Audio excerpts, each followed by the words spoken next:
Ja, en so kom ons vandag by hoofstuk 3, né? 2 Korintiërs hoofstuk 3. En die trein wat ons op reis trek by 2 Korintiërs 3 se platform in. Vader, asseblief maak ons harte vandag sag om ander te vergewe, soos ons ook vergewe is wat U ons hierso in hoofstuk 3 wys. Ja, die lokomotief laat sy fluit blaas toe die trein die 2 Korintiërs 3 stasie binnerol. Party van die mense skrik so groot, seker gedink dis die bassein wat blaas.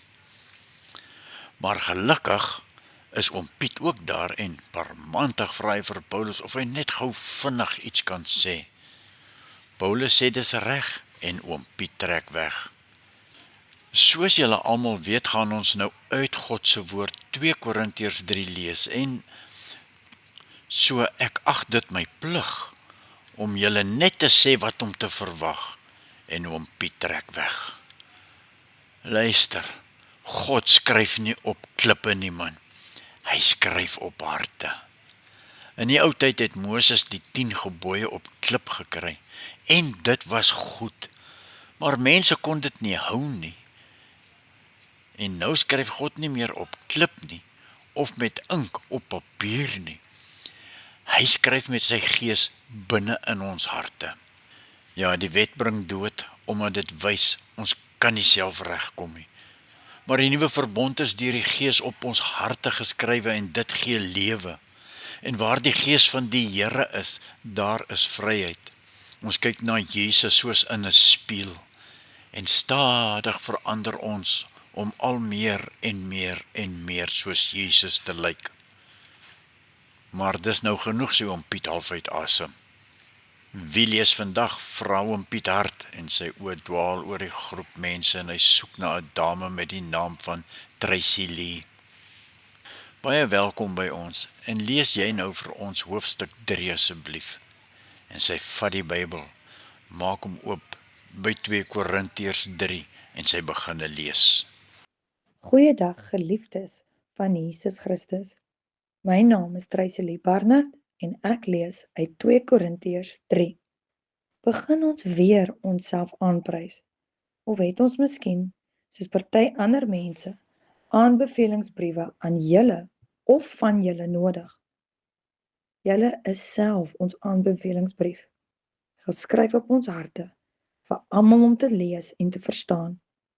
Het is tog duidelik dat julle 'n brief van Christus is, deur ons diens geskrywe, nie met ink nie, maar met die Gees van die lewende God. Nie op klip nie, maar op die harte van mense. Ons sê dit omdat ons deur Christus ten volle op God vertrou. Uit onsself is ons nie in staat om iets te bedink, asof dit uit onsself kom nie. Ons bekwaamheid kom van God, wat ons bekwaam gemaak het om bedienaars van 'n nuwe verbond te wees. Nie van letter nie, maar van die Gees. Die letter maak dood, die Gees maak lewend. Die wet wat op letters op klip gegraveer is, het in heerlikheid gekom. Hierdie heerlikheid, wat tog gou sou verdwyn, het op die gesig van Moses so geskitter, dat die Israeliete nie na hom kon bly kyk nie. As die bediening wat tot die dood lei, met soveel heerlikheid gekom het, hoeveel groter sal die heerlikheid van die bediening wat deur die Gees geskied, dan nie wees nie. Die bediening waardeur die mense veroordeel word, het met heerlikheid gekom. Maar die bediening waardeur die mense vrygespreek word, oortref dit verreweg in heerlikheid. Ons kan sê dat die heerlikheid van vroeër nie te vergelyk is met die alles oortreflike heerlikheid van nou nie.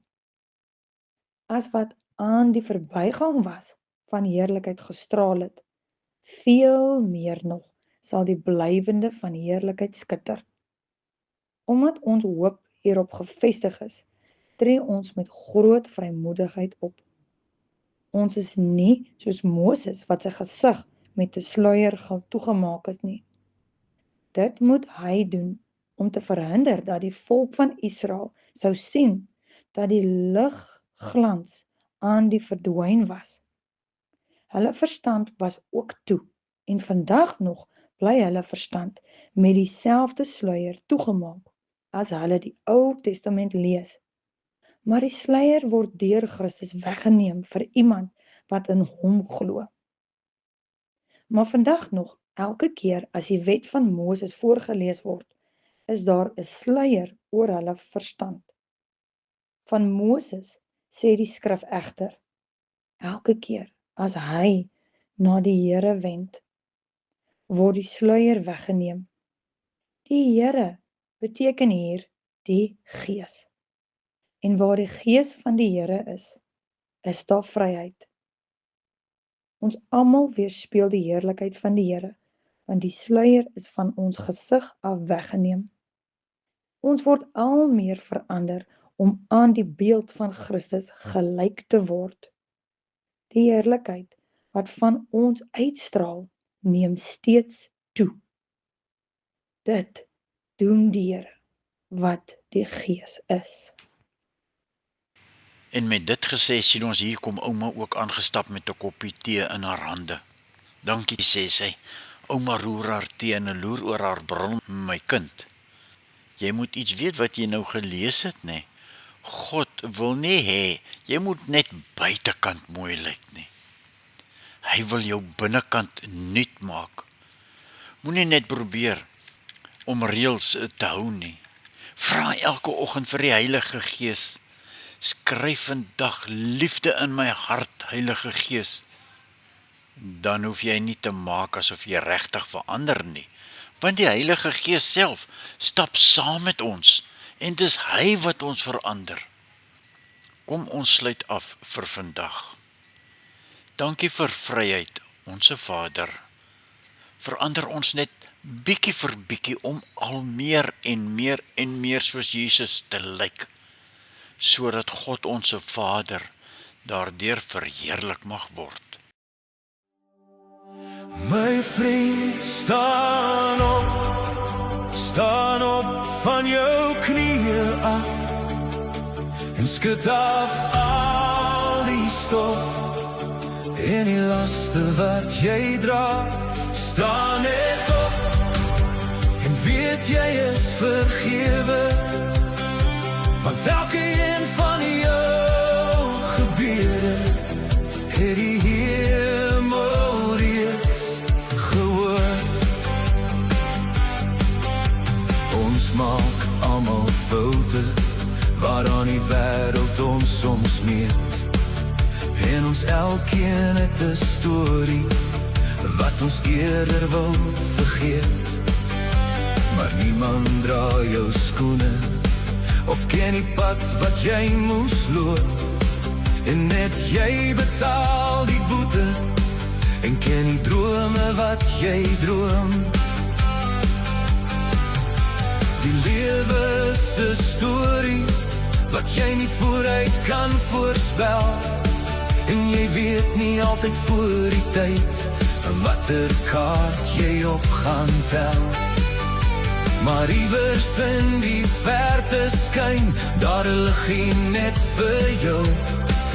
Het die Vader reeds jou huis op die berg vir jou gebou. My vriend, staan op van jou knieë af en skud af al die stof en die laste wat jy dra.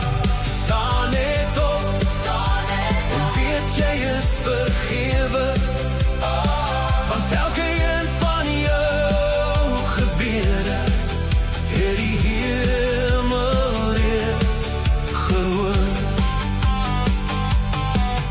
Elke een van ons is kosbaar, onvervangbaar, spesiaal, en die mooi in elke mens is die ware som totaal. Elke een van ons is hier vir goeie rede. Jy is volmaak gemaak en al jou gisters is vergeet.